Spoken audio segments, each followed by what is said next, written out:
Okay, so we are here now after ETS round number 3 has come to an end in Luxembourg. We had a fantastic weekend and we are joined by the top 3 finishers in the Cayote modified class.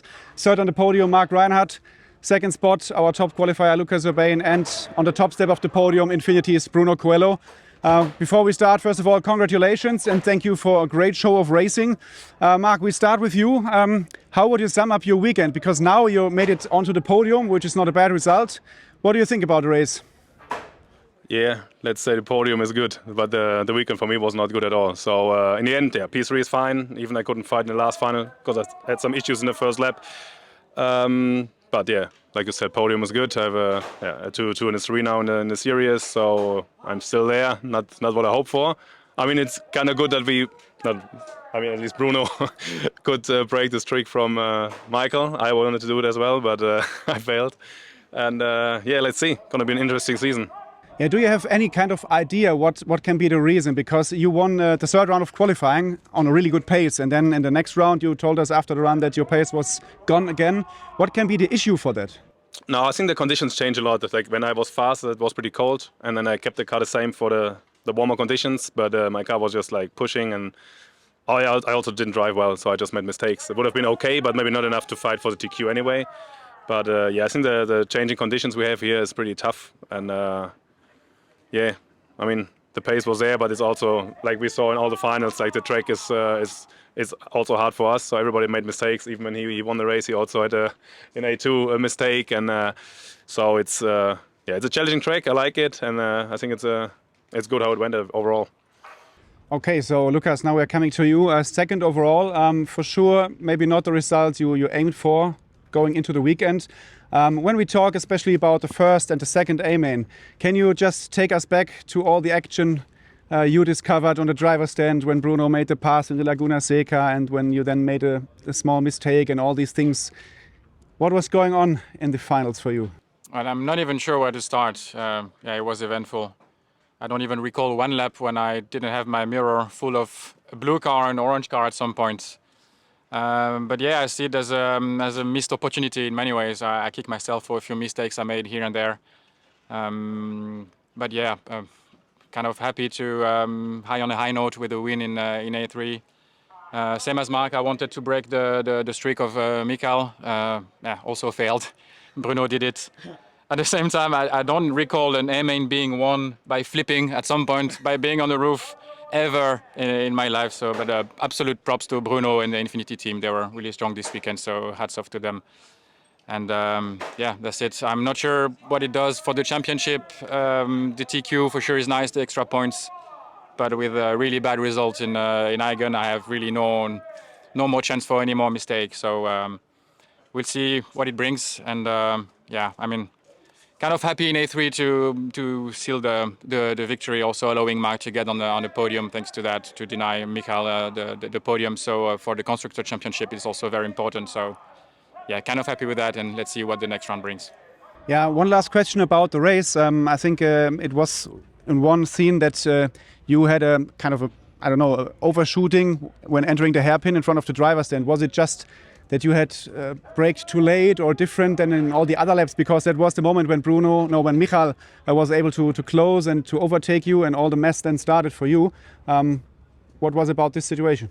Yeah, I knew in that corner my braking is critical. I have a bit less brakes than the other guys out there.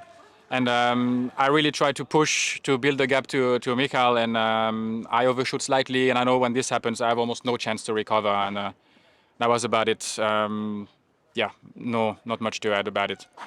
Okay, thank you for the moment. Now, Bruno, let's talk to the race winner. As Mark and Lucas already mentioned, they also wanted to end Michalovsky's fantastic winning streak of 12 wins in a row at the ETS. Now you're sitting here in the middle of the table and you have finally managed to do this. It was an amazing first A-main yesterday. You can see it on social media with all the positive comments under the video of the race. Everybody is kind of celebrating the 2 overtakes you made. And today in the second A-main, it was not that thrilling, but how was it for you when you crossed the finish line and you knew that you finally have won the race for Infinity? Yeah, for sure, it was an amazing feeling. As everybody knows, this project is new for us. It's a new adventure, and to win an ETS and on this way, it's for sure amazing for us. As I said at the beginning of the race, it was all about making solid runs. And I mean, it was already many close calls in the past races where we had a very good pace, but we were not able to make solid runs through the race. That cost us a better position, and I would say sometimes even a win. And I think it was about the time for this to happen. And we had a very close call at the Euros that we showed already our potential. And yeah, so I think our focus, as I said at the beginning of the race, was only to have solid runs, to keep on the wheels, to not make any mistake. And the final, it was that happened. I mean, the first A main was amazing. Second A main, again, I had a solid run. Yes, I flipped in the middle, but I keep my head down. I catch up again the guys in the front. I was behind Michael again. Then he had an issue, unfortunately, but I mean, the pace was there and the car was there, so I'm very happy for that. Okay, so this was the last outdoor race for the ETS season. We will meet again in January, then in Down, which is still a long time from now on.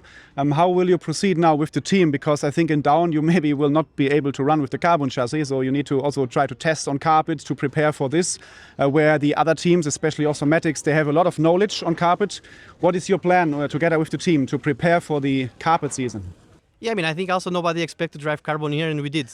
So maybe we also have a surprise for the Down, and we drive also carbon on the carpet. So I mean, I think we did a very good job in terms of putting the carbon to work.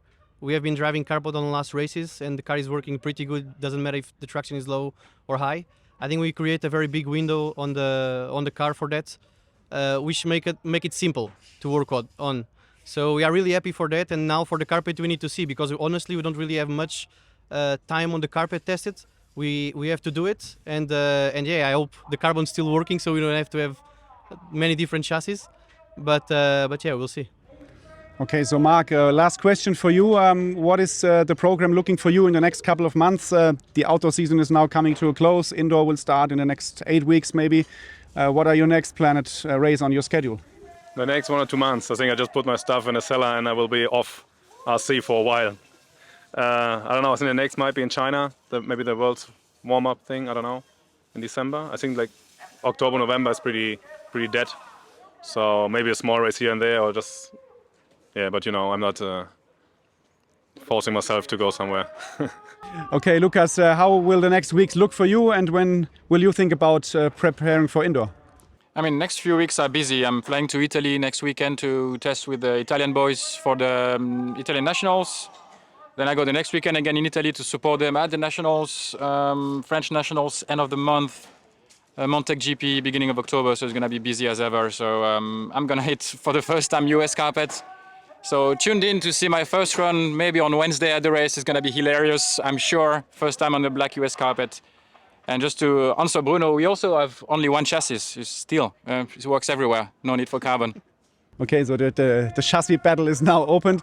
Bruno, yeah, the same question for you. What is the program looking for you now? Do you have any kind of 8-scale buggy racing or something else going on, or will you just focus on the touring car program in the next couple of months? Yeah, we have the Infinity Singapore race in like 3 weeks, I believe. So now we'll be off for like 2 weeks, 3, which is very good. I've been out for a long time. Yeah, and after that I have off-road race, SIGP, and then the opening race where it's going to be the Touring Car Worlds. They'll also make an off-road race there. So it'll be 2 weeks there, and then the warm-up at the same track again, Touring Car in December.